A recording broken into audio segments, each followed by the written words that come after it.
Welcome to the Horror Show Entertainment interview that I've been waiting for 3 years. Anyways, we're here. I'm here today with Max Hawthorne, author of the Kronos Rising series, as well as Memoirs for a Gym Rat. Say hello. Hi, Brian. Nice to be here today. So yeah, we're just gonna dive right into the questions, and I'm sure everyone is really excited because I know you have a lot of faithful followers and fans of your books. So these questions will be orientated towards your books, um, and your interest in the creatures and the writing itself. Not mainly focusing on dinosaurs and other aquatic reptiles because I'm not that well versed in that stuff, but I know I'm well versed in books and entertainment, and we hope to entertain you as much as we can here. So, first question is, what was your drive or passion or both to become the acclaimed king of paleo fiction? Um, I think the moniker that you're referring to is actually the Prince of Paleofiction. Oh, psh. That's no, some people will be like, no, no, he's the king, and all that. But yeah, that's actually something, a moniker that a passionate reader came up with like 4 more years ago and started calling me that, and it eventually stuck.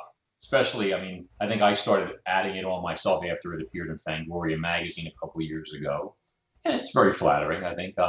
But my drive, I guess you would say I have a my passion is crafting what I hope to be exciting and gripping novels in the field. My specialty obviously is marine life, of course, but paleo fiction type.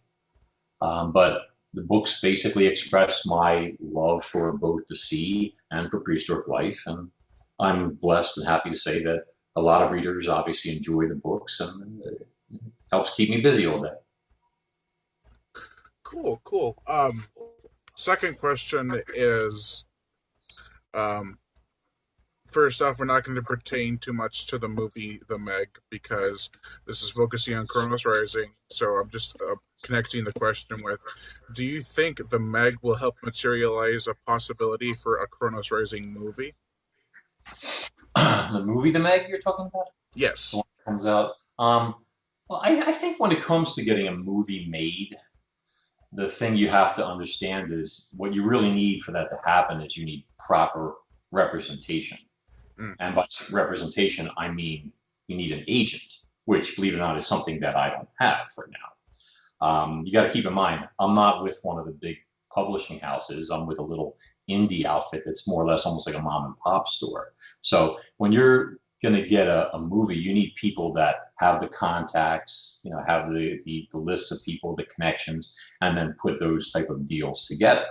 See, so it's like I can write the greatest paleo fiction novels, horror novels in the world. Not saying that I do, but I mean, if you don't have somebody out there that's making those calls and making those deals and having those meetings, etc., then that never happens. So and to be perfectly frank, in terms of getting an agent, I'm very busy. So to go out hunting for one would sap a lot of my time. But since we're doing the show, and I'll use a Brooklyn accent for this part. If there's an agent out there that hears the show and as the Gorleones do the job, feel free to hit me up. You know what I'm saying? Forget about it. So that being said, Yeah, a lot of studios need to have not exactly full faith in the project, but full faith in if it'll make money. And I think it would, but still, people are really focused on sharks, and I know this series does include sharks, but if it doesn't have shark in the name or something similar, people are gonna be like, Kronos, isn't that like that god that people know about? oh yeah, I've had some experience with that. But to answer your question about that movie and everything, will it help materialize the possibility? It might. I mean, if it does well, it certainly couldn't hurt. If it doesn't do well, I don't think it's going to do a lot of damage. People will just chalk it up to the whole mega shark thing or something like that. I mean, if Jurassic World 1 or 2 had fared badly, which of course would never happen, That would probably be problematic in terms of the potential of Cronus Rising or books in the series becoming a movie or several movies, etc. So, but I think there's a lot of excitement in the books, a lot of passionate readers that enjoy the novels. The books are very gripping, thank God, and a lot of suspense, a lot of excitement, a lot of new innovative ideas and set pieces and things that I bring to play. So you never know. It's quite possible that we'll see a Cronus Rising film down the road. If it does, it'll be a very exciting time. Yeah. Um, I'd be the first one online to buy a ticket if it did, because the series is. Oh, I'm sure if that was to happen, I'd see if I could get you in there as an extra. There's got to be somebody in there that's being eaten, Oh, or something. So many people have told that to me. Hey, can I be in the movie if they make it and stuff? And I'm like, well, there is a mercenary that gets chewed up and yeah, yeah, that's me. Meanwhile, the guy's talking. He's like a pencil. Oh, believe it or not, there actually is.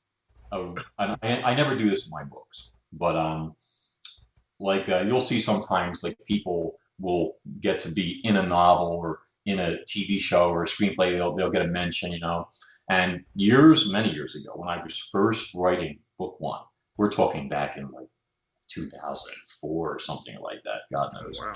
But yeah, well, it sat in a drawer for 10 years, to be honest. But a friend of mine, he was a real estate developer, and he knew a screenwriter who had done that old 70s show, Three's Company. And that guy had actually, he said, put his then girlfriend was mentioned in one of the episodes. He even told me which one and whatever. I'm not going to get on details, but so when he knew I was writing my first novel, he pestered me day and night. He wanted a part in Cronus Rising. And I was like, there's really nothing. He goes, it's just a bit part. I just want my name in there for posterity, this type of thing. And I said to him, well, there is a scene where a sailboat is found in the marina and a victim of the pliosaur, their body is found. And he's like, I'll take it. That's me. That's me. And I'm like, are you sure? Because this guy's like already bitten in half. There's nothing, from the waist down and what. And I was like, and he goes, no, no, no. I want it. I want it. He goes, hey, can I name the boat too? And I was like, sure. And so the name of the character in the book and the name of the boat was his former boat, the Aquaholic, is the first and only time I've ever put a real person in one of my novels. And of course, he had to sign the requisite release forms and all this stuff. So Yeah. Oh my goodness. sorry, I ramble. No. So we'll move on to the third question. How long does it usually take to write the first draft of a book in the Kronos Rising series? Hmm. Well, I write pretty quickly. I would say I average about 2,000 words a day, which is what Stephen King used to do in his prime. But I write large novels like he does also. And most of my books, I would say a full length novel, we're talking 550 pages or so. I usually get that done in 5 to 6 months on an estimate. Yeah, but keeping in mind, when you say a first draft, that's that product at the 5 6 month point is pretty much finished. I mean, it's very well edited, polished, etc., and just ready for the editor. That's the final draft, let's say. So it's not like a first draft. When I write, rewrite, edit, polish, repolish, etc. And when I finish for the day, those 2,000 words or 1,800 words or 3,000 words, whatever it is, that's pretty much ready to go to print, except for possible continuity issues if they show up or punctuation errors, and which is where my amazing editor comes in, of course. So, but yeah, so 5 to 6 months. Nice. Yeah, I when I read the newest novel, I think I only noticed possibly one spelling error, but I'm not even sure because I forgot the word already. But I was like, "Is that a Really? spelling error?" I'm like, Well, you better find that and send it to me because I want to bust his chops about it. "Oh, now I Get gotta read the book again." Darn. Ah, come on, there's worse things in life. It's a good book. I enjoyed it reading it myself, believe it or not. Yeah, it was like I'll say this now that the ranking from the series that I give it would be for the three main books would be in third place part one of the Kraken series, then following part two of the Kraken series would be number two, and then Kronos Rising, the original, just has that special place for me. It's number one. That's cool.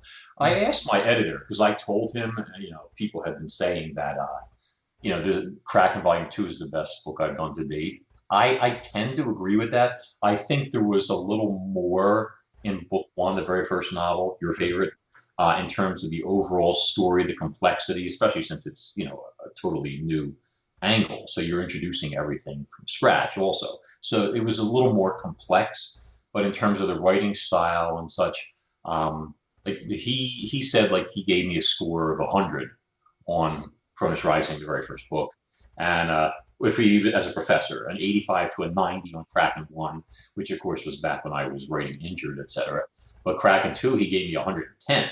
So I was, very pleased with the evaluation.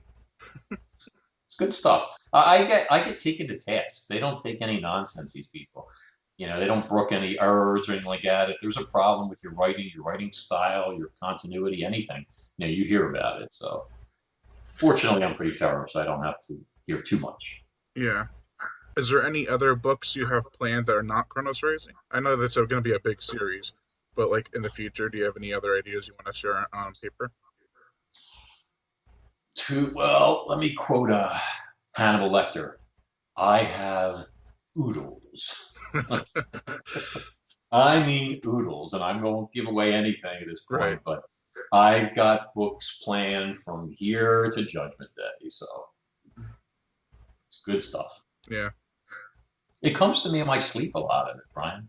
Yeah. I'll like lying there, sound asleep, and I keep my cell phone next to me on the nightstand there because I'll wake up in the middle of the night and I'll be dreaming about a scene from my current manuscript, or I'll be dreaming up a scene for the next book, or a totally new idea for a novel or a screenplay or whatever it might be, and I'll wake up and then I'll send myself either an email or a text message, half asleep with notes so I don't forget it because you lose those things, and then I go back to sleep.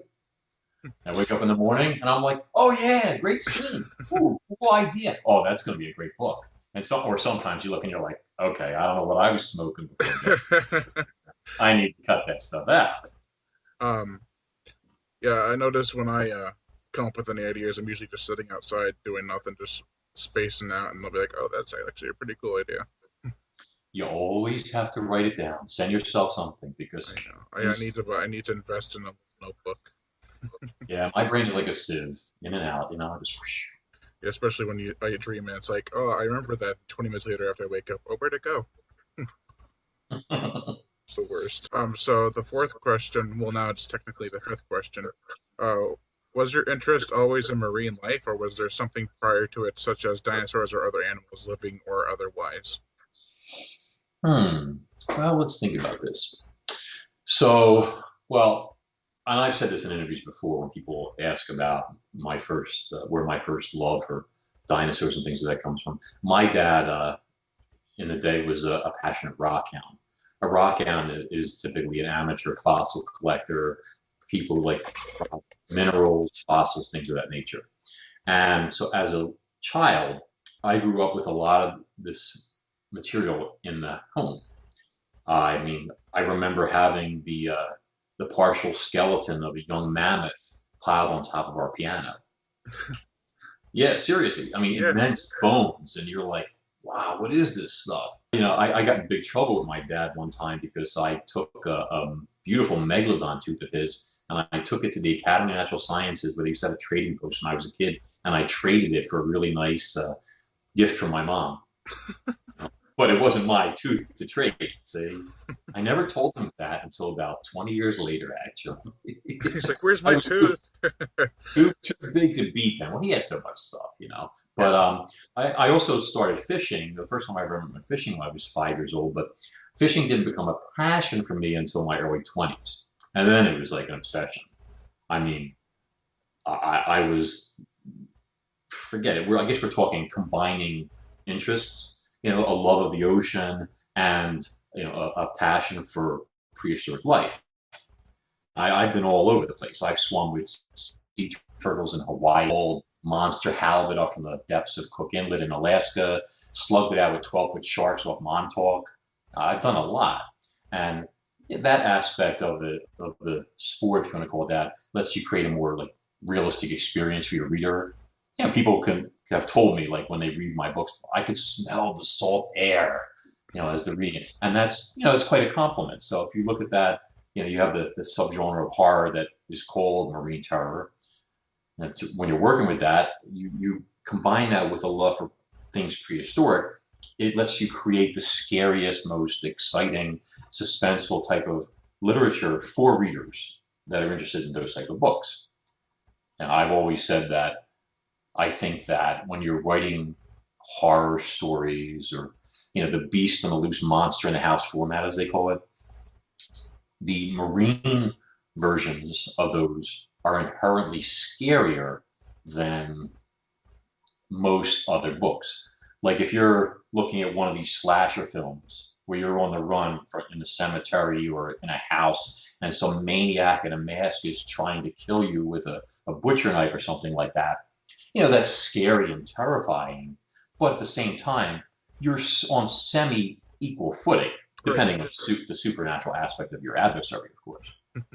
So if I have some maniac coming at me and I shoot him in the head, unless he's undead, well, the undead die from that too, but he's going to die. If I'm in the water, it's a different story. Now I can't see what's coming at me. Yeah. It's murky, it's dark, and I'm a slug. I'm so slow, so vulnerable. People in the water are vulnerable to begin with. Now you have a giant shark coming after you, a giant marine reptile, whatever, a squid, whatever it might be. You're not even going to see it coming, let alone the fact that you're just an hors d'oeuvre floating on the surface. And that makes it so much scarier that you're so helpless, so powerless. So properly handled with a lot of suspense and anticipation build up, etc. It makes for a great story. Moving on to the next question. Can you tell us about the future of Kronos Rising? Like, as in what should we expect? Well, God willing, if everything goes on point, I guess, or on schedule, etc., you're going to have lots of gripping books with all the action, suspense, and ultra realistic descriptiveness that I couldn't muster. I mean, I can't really, I don't want to get into any spoilers or what. Right. We have another book coming soon, and more after that. It's, I mean, I don't want to drag the series out. You can only put so much into it, but there's plenty more story to be told. I think the key is to keep keep challenging yourself as a writer. Don't tell the same story and just change the characters and the venue and what. You need to add to it, and keep increasing it, keep upping the ante. Mm. Like if you look at the movie Alien, and then you look at Aliens, that's kind of like what I did between books 1 and book 2. That's like the best example to come out with sequels or a franchise storyline. Yeah, you can't just do a rehash because that bores people. You have to really take it to a whole new level. And that's why I ended up creating a futuristic, and when I say futuristic, well, I'm talking 30 years down the road, but an entire world for Kronos Rising, Kraken 1 and 2. A world where you have like a TV reality show called Pliosaur Wars, where military pilots, go out and they try and blow these monsters out of the water. And that's the entertainment for people. You have a kid's cereal called Kronosaurus Crunchies, with chewy red centers, and they scream when you chew them. You see? So you do these things, you create this whole environment. It kind of creates a new sense of reality and realism for the reader, and that helps keep you interested. So that's the plan. That's what's coming. And God willing, if I can live up to expectations, we'll keep it going. Kind of like entertainment within entertainment. Yeah, you have to give the reader their money's worth. I mean, it's like anything else. If you're paying to go to the movies, if you're paying for a book, you don't want to read a book and then be like, well, that was a great waste of $8 for Kindle or $15 or whatever you spent on it. you want to read that book and then finish it and close it and be like, man, I wish this book kept going. I wish Yep, this story continued. You know, I got to tell my friend about this book. I want to loan somebody this book. That you want to give people their money's worth. That's what you have to do, and they deserve it. People work hard for their money. They deserve the best. exactly. Is there a 2 year gap for each book coming forth, or will some full length novels possibly be released sooner? Well, see, I guess let me think about this. See, Kraken 1 was planned to be out a year after Kronos Rising, Yep. and yours truly suffered a pretty horrific back injury, courtesy of some home improvement company delivery to my house, whose name will not be mentioned, etc. But that resulted in 9 months of physical therapy, several spinal procedures, and about 4 years of sleeplessness. And you can only take so many painkillers, and you wake up in the middle of the night. Every time you turn, you wake up in agony. So the that medical problem slowed things down, and it dragged out for the better part of 4 years. So no, there will be no more delays in terms of 2 year gaps or anything like that. The next book in the series I'm looking to have released by year's end, Oh, which will be nice. 6 months after the previous book. I mean, ideally, I'd like to put a full length novel. When I say full length novel, I'm talking, stuff in the 175 to 200,000 word range, 500 to 600 pages.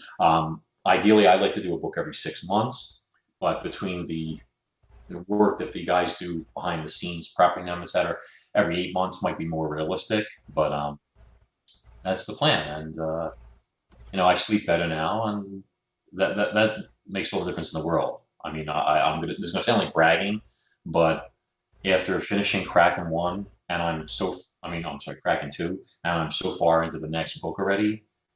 It's like you feel unstoppable. I am literally at the top of my game now, and to borrow a line from the movie was called the Devil's Advocate, I'm peaking. It's my time now. So I am going to keep writing and producing, and my readers are going to get the best I can possibly do for them. Every 8 months, kiddo. That's the plan. That sounds like a good plan. Well, I mean, if people don't, I don't want to bore people though. Right. So, but at the same time, I don't want to walk into like my physical therapist's office like I did, like 6 or 8 months ago, and I walked in there and there was a patient, and the therapist apparently ratted me out as to who I was, you know. And I see this woman sitting there talking to him, and I hear her go, "Is that him?" Like this, and I was like, "Oh, this can't be good." That's never a good thing. Is that him? Like that. And then as soon I was like, and then she's like, "When is Cronus Rising Kraken 2 coming out?" And I'm like, hello? Do I know you?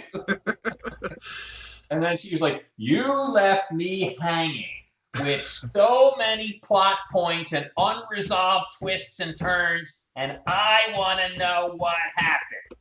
Like that. And I was like, and I'm there for physical therapy, so it's kind of obvious why things were dragging out. Yeah. Yeah, so we don't want any of that. I want people happy. I want excited readers. I want passionate readers. And I want people to know Max produces great books and we get them regularly. And boom, that's it. That's all they need. Out of the entire Kronos Rising series, and we talked about this before, which has your personal favorite scene? No spoilers if possible.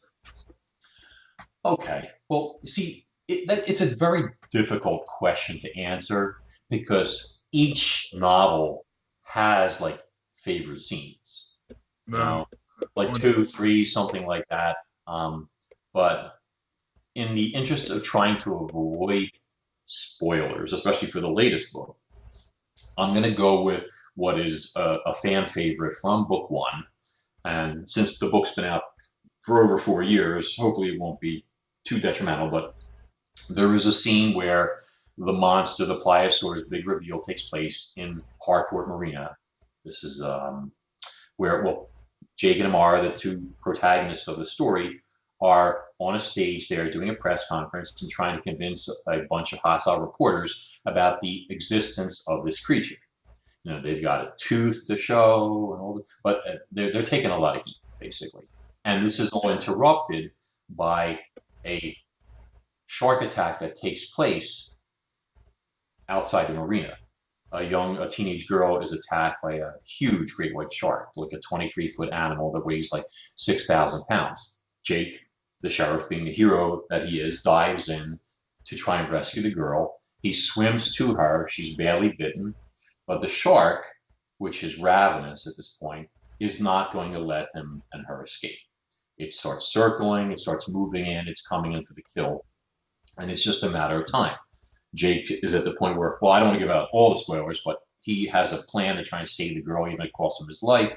And then all of a sudden, at the last possible moment, the shark, boom, it stops like a yard away, mouth open, mid strike. It just stops and it's just staring at him with its jaws agape. And he's like wondering, what is this thing doing? Is it playing with me? Is it playing with its food? I mean, what is going on here?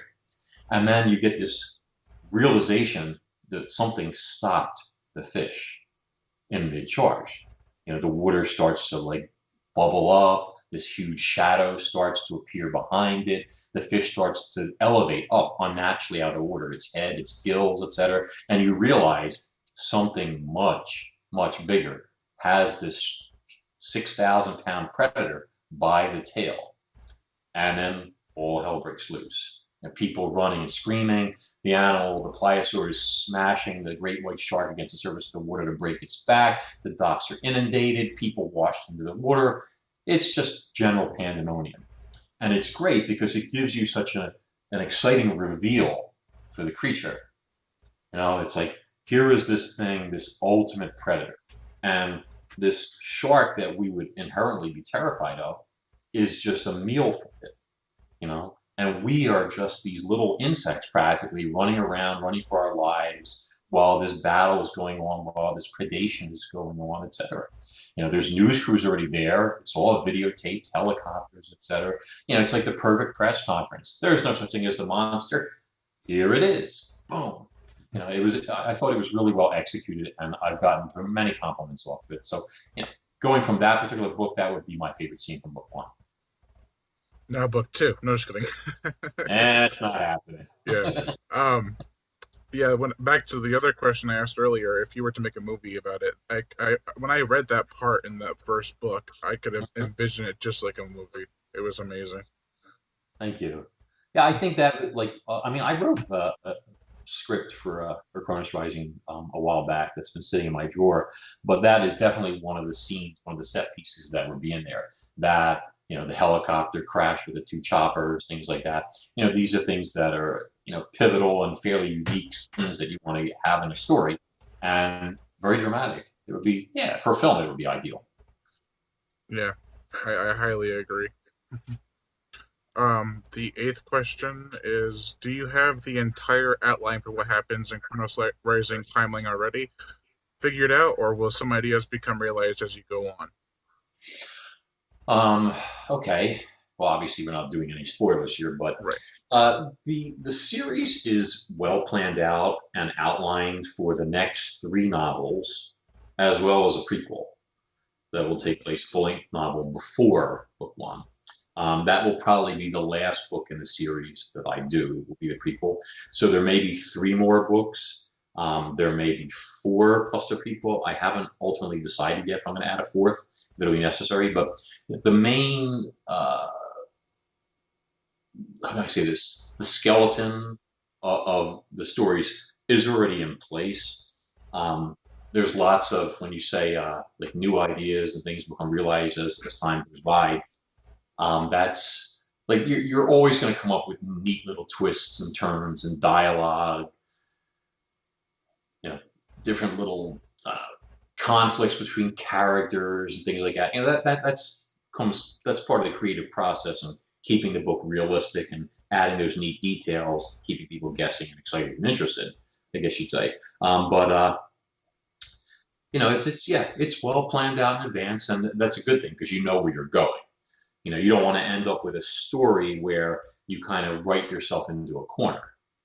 There are like some great movies out there where the movie was a huge hit and unexpected, and then they were left with a problem for like the second movie where they kind of had to almost like have egg on their faces where they had to almost go against what they said in the movie before that. I don't want to write myself into a corner with Mm. that type of stuff. So I have the general structure, who lives, who dies, what the ultimate outcome is, that stuff, all the main fates of the main characters, the main set pieces are all kind of set already. It's all the finer points and all the leaves on the trees, let's say, that will be added on later on. For continuity's sake. Exactly. And you actually answered one of my questions in that question. It was the how many books you have planned left. So I got one more question. That means Okay. uh, how would you describe your Kronos Rising series as a book and or a movie series? Well, I would describe it. I mean, if you want to go as succinctly as possible, I think that I mean there was a hashtag that started in relation to my books right after Cronus Rising One came out, and that's the hashtag Jaws meets Jurassic Park one. And if I was going to say, 4 words, describe it in 4 words or less, that would be the description for it. You've got history's deadliest predator set free into a relatively predator depleted ocean, or oceans, I should say. Most of our whales are dead, most of our sharks are dead, and nothing can stop them. By the time we realize we've got a problem, it's beyond our control, like literally. Yeah. And I think that hashtag kind of says it all. It's like Jurassic Park implies dinosaurs, prehistoric life. Jaws implies something huge and deadly in the water. You've that kind of says it all in terms of the description.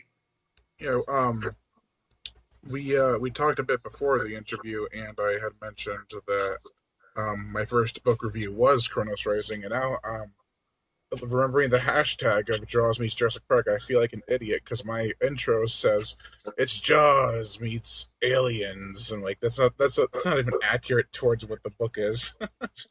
Oh, but that's fine because if you think about it, it that still has some relativity or something because, like I said before, I mean, book one was like Alien, book two was like Aliens. Right, Aliens let you take that predator and move it to a whole other level. You didn't have just one alien; you have hordes of them.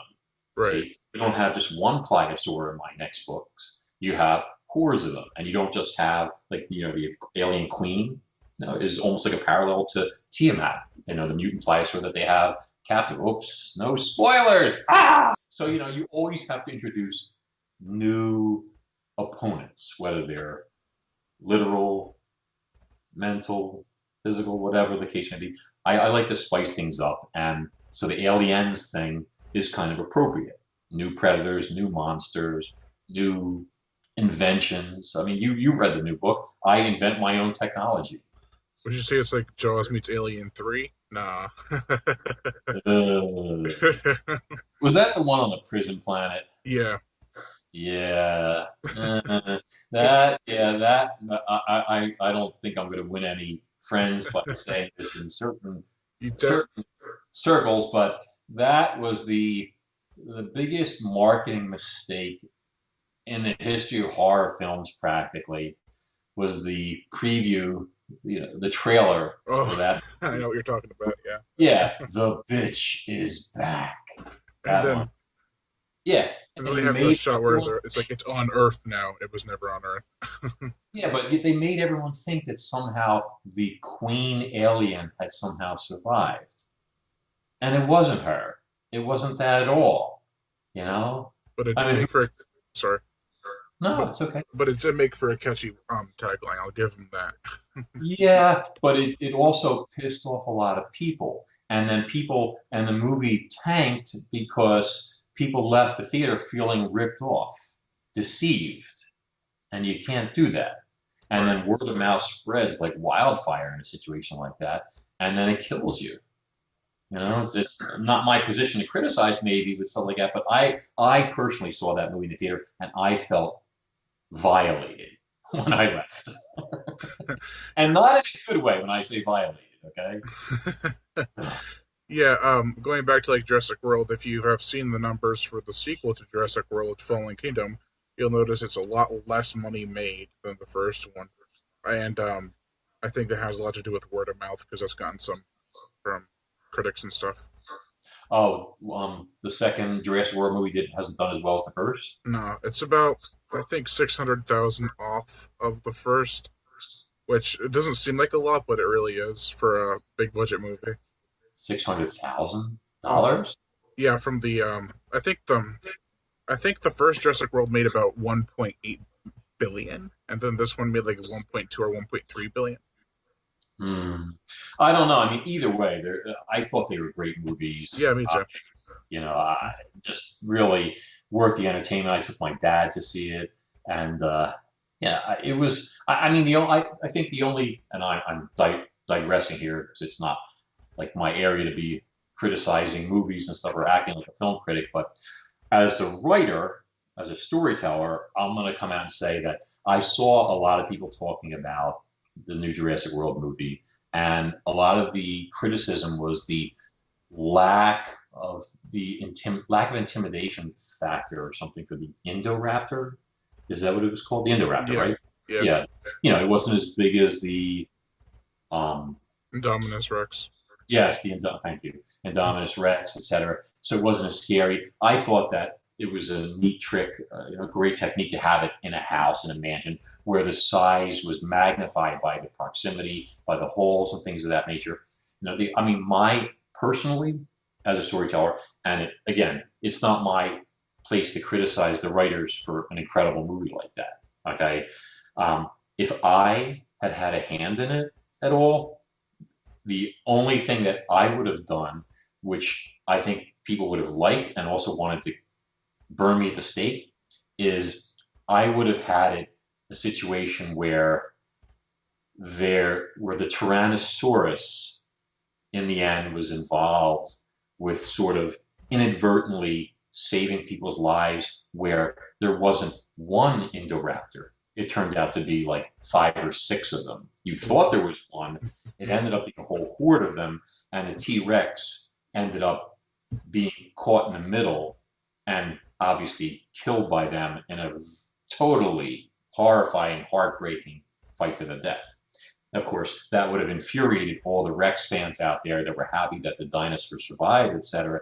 But it would have made for a much more dramatic ending, if you think about it. Yeah, In another my opinion.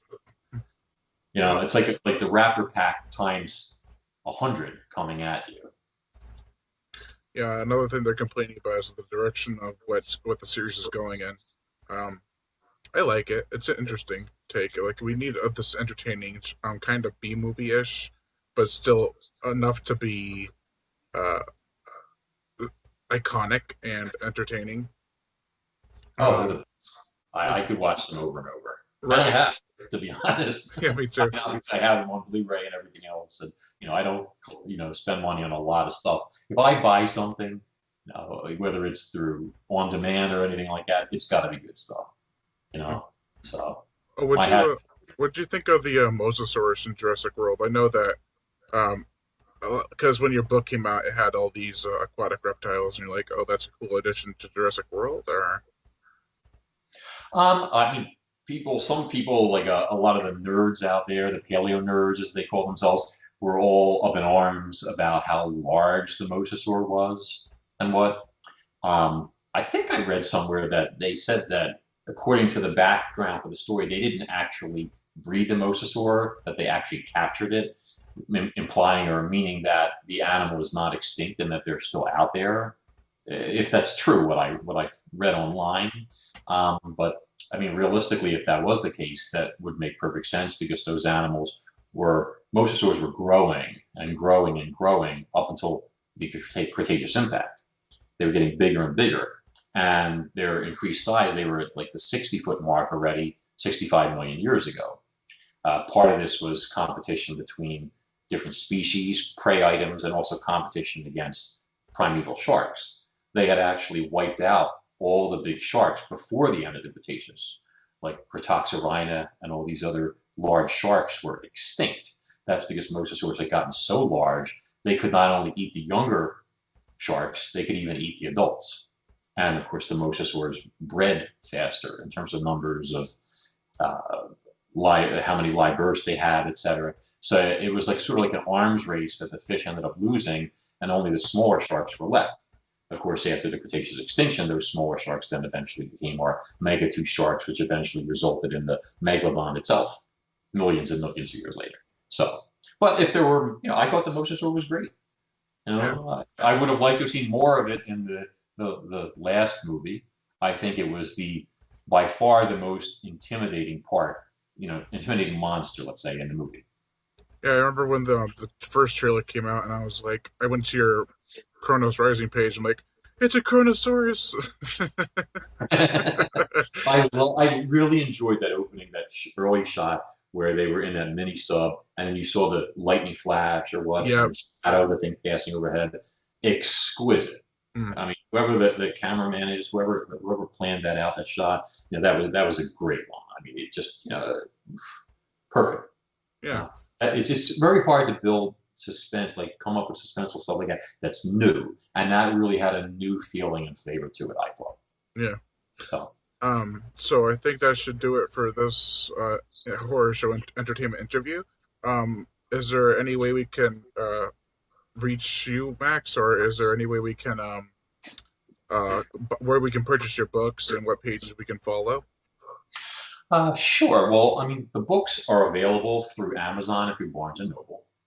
And unlike a lot of the publishers where they start off with the hardcover and then the soft cover is released later, my guys did both at the same time. So if you're into a physical book, you can purchase those through Barnes and Noble or through Amazon. You have a choice of a full-size soft cover or the hardcover edition. And of course, there's obviously Kindle and Nook platforms as well. So whatever is your preference, budget, etc. If you want to follow the series, you can go to the Kronos Rising website first of all, which is kronosrising.com, pretty straightforward. Or on Facebook, it's under the Kronos Rising novel series. Great bunch of people on there. There's well over 30,000 followers, very passionate. So definitely look them up. And if you need to reach me personally, you can leave me a message either through the website or better yet, through the Facebook page. One of my admins, if it's applicable, will certainly forward it to me.